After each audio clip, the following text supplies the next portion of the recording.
these herbs are not all, just because it's natural doesn't mean it's healthy and safe. Like you said, it's going to need to be a very high dose, very pure extract.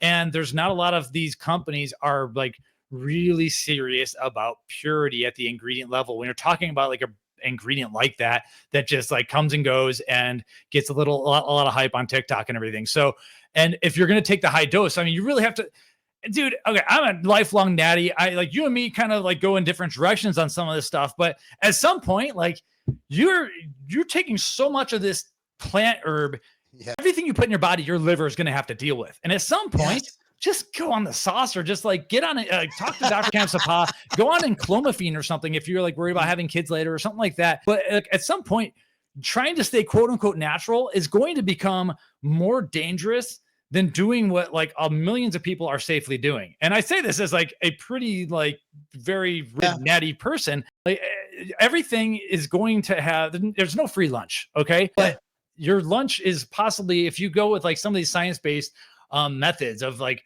a lower dose of TRT or inclomiphene or something like that, then at least I think we know what's going to happen to you in your liver and we can monitor that. Whereas if you're taking like 6 grams of turkestrone just because you don't want to inject yourself or because you don't want to go to the doctor, I honestly, at some point it becomes very stupid. And so that's where I'm at, is like, I like to sit in a nice position where I could just hate on everyone. And it's, and so that's where I'm at. But it's at some point, like, dude, just, I don't know. These herbs are not all, just because it's natural doesn't mean it's healthy and safe. Like I can wreck you with herbs. I know exactly how to do it and I would never do it, but it's like you start digging into this research enough and it's like, oh, wow, this is a long-term going to punish the liver. And once the liver fails, everything else, like whatever your next weakest link downstream, it's going down.